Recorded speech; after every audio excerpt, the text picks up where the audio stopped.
Hello mga kabayan, today's video nga ay pupunta tayo sa isa sa mga investment ko, Char, dito sa Qatar. Kaya, ano pang inaantay nyo? Yala na!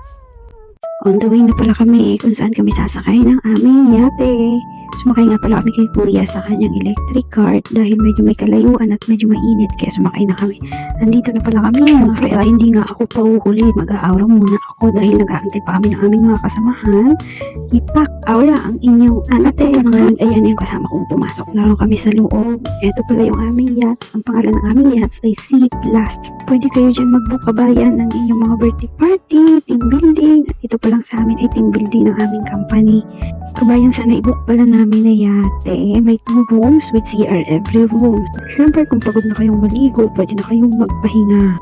Mayroon din pala silang pa-welcome fruits sa amin, kabayan. The best nga ito para sa mga family gathering or honeymoon. Information pala, kabayan. Sana i-book namin ay 25 adults lang po pala kami. Meron din kami mga kids na 5 years old below. It's free. Kabayan, tour ko kayo sa first floor. Dito pala sa first floor, dito kayo pwedeng magluto dahil may small bar sila dito. Dito kayo pwedeng kumain. Dito rin pala yung jacuzzi nila na small lang. Pagkatapos yung maligo sa dagat, pwede na kayo mag-jacuzzi dito sa taas. Additional information pala, kabayan, sa yate na naibok namin kasama doon ang isang lady assistant. Yun po ay yung magluluto ng mga food namin na dala at yung mga kailangan namin sa yachts.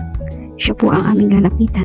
Tara kabayan, at itutur ko kayo sa second floor.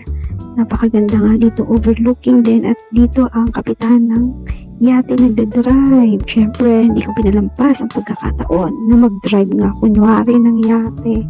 Pinangarap ko na lang talaga ito mga kabayan. Channel information ulit mga kabayan, 5 hours lang po pala kami dito. Start kami ng 3 p.m. to 8 p.m. nga kami dito. Ang destination pala nitong yachts is from the port, 20 minutes lang yung biyahe hanggang dun sa gitna ng dagat, at dun na kami hihinto, dun na kami maliligo hanggang matapos yung oras namin. Additional information guys, meron pala sila dito ang sound system, may TV sila na malaki, pwede ka mag-sing along, pwede kayong sumayaw, mag-party-party dito sa loob or sa taas. Additional information pala kabayan, pagdating namin dun sa gitna, pag-stop ng boat, may pre-kayak sila doon, pwede na kayo mag-swimming, may pa-life jacket din sila dyan. Ito na nga mga kabayan, bumalik nga sila kuya para mag-assist sa amin dahil binaba nila ang kayak at inopen nila yung door dito sa kabilang boat para dun kami mag-cha-cha.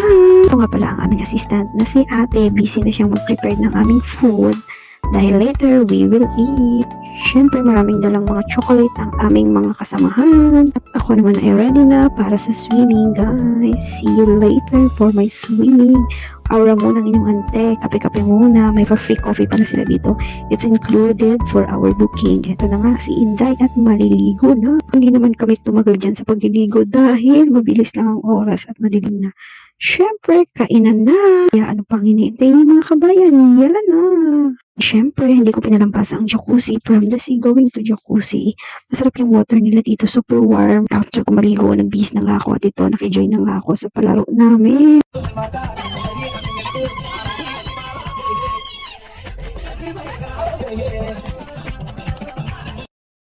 Heto na nga kami kabayan, while we are doing party, we are going home na po. We're close to the port. Yan, nakikita nyo na ang Mon Resort.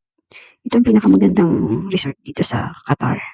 Building ay napakaganda. Kaya ito na, pauwi na nga kami mga kabayan. At ito nga pala ang kanilang Instagram. Pwede kayo dyan tumawag para mag-inquire. Thank you for watching. Bye!